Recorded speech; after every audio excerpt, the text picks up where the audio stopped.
జగిత్యాల జిల్లా కొడిమ్యాల మండలం నల్లగొండ క్షేత్రంలో వెలసిన శ్రీ లక్ష్మీ నృసింహస్వామివారి వార్షిక బ్రహ్మోత్సవాలకు ఆలయం ముస్తాబైంది.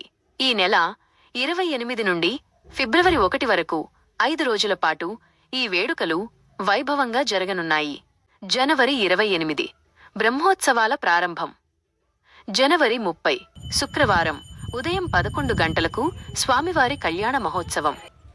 ఫిబ్రవరి 1 ఆదివారం సాయంత్రం 4 గంటలకు మహారథోత్సవం. ఈ స్వయంభూ క్షేత్రానికి వచ్చే భక్తుల కోసం ఆలయ కమిటీ పకడ్బందీ ఏర్పాట్లు చేసింది. ఎండ తాకిడి తగలకుండా షామియానాలు, తాగునీరు, క్యూలైన్లను సిద్ధం చేశారు. గతంలో ఇబ్బంది కలిగించిన కోతుల సమస్యను అధికారులు ఈసారి పరిష్కరించారు. భక్తులు భారీ సంఖ్యలో తరలివచ్చి స్వామివారిని దర్శించుకోవాలని కార్యనిర్వహణాధికారి ఉడతల వెంకన్న అర్చక బృందం కోరారు. ప్రతి సంవత్సరం కూడా మనం మాఘశుద్ధ పౌర్ణమికి జాతర చేసుకోవడము ఇక్కడికి భక్తులకు అందరికీ తెలిసిందే. అందులో భాగంగా ఈ నెల 28 నుండి మొదలుకొని 1, 2, 26 వరకు ఈ యొక్క ఉత్సవాలు అత్యంత వైభవంగా జరుగును. అందులో ఇట్టి కార్యక్రమంలో భక్తులు కూడా అధిక సంఖ్యలో పాల్గొన్నారు.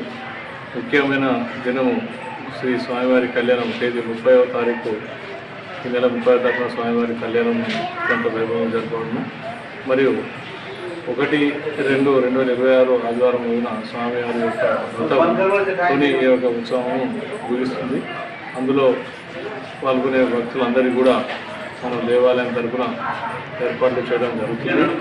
ఈ యొక్క కార్యక్రమంలో భక్తులందరూ పాల్గొని స్వామివారి తీర్థ ప్రసాదాలు స్వీకరించి స్వామివారి యొక్క కృపకు పాత్రలు కావాలని కోరుచున్నాం. సుమారు ఇప్పుడు ఈ జాతరకు ఎన్ని వేల మంది వచ్చే అవకాశం ఉంది? ప్రతి సంవత్సరం కూడా మనకు దాదాపు 25 నుంచి 30,000 మంది వచ్చే వ్యక్తులు వస్తున్నారు. కానీ ఈ సంవత్సరం సమ్మక్క సారలమ్మ జాతర ఉన్న సందర్భంలో భక్తులు తగ్గే అవకాశం కూడా ఉంది. ఎప్పుడు అంటే గతంలో పోల్చుకుంటే కూడా మనం సమ్మక్క ఉన్న సంవత్సరంలో మనకు భక్తులు కొద్దిగా తక్కువగా ఉంటారని మేము భావిస్తున్నాం. ఆర్టీసీ కూడా మనం బస్సులు కూడా ఏర్పాటు చేయించడం లెటర్ పెట్టినాం. పోలీసు బందోబస్తు ఎలాంటి అవాంఛనీయ సంఘటన జరగకుండా మరియు భక్తుల భద్రత కోసం సీసీ కెమెరాలు, మనం స్వామివారి కళ్యాణం కూడా ముందు స్వామివారి కరకల పందిరి కూడా అందించడం జరిగింది. ఇంతకుముందు కూడా మన దగ్గర ఇక్కడ దేవాలయం వచ్చిన భక్తులతో కూడా చాలా ఇబ్బంది ఉండేది. ఈసారి మేము దాదాపు 400 వరకు కూడా కోతులు కూడా బయట పట్టించాము. అందుకే ఇప్పుడు కొంచెం కాస్త పీస్ఫుల్గా కూడా కనబడుతుందని కూడా భక్తులు కూడా అంటుంది. మేము కూడా చూస్తుంటాము. కానీ భక్తుల సౌకర్యార్థం మెయిన్ ఏంటంటే కోతులను చేసినాం. ఈ స్వామివారి పాత్రలు అందరినీ భక్తులందరూ కూడా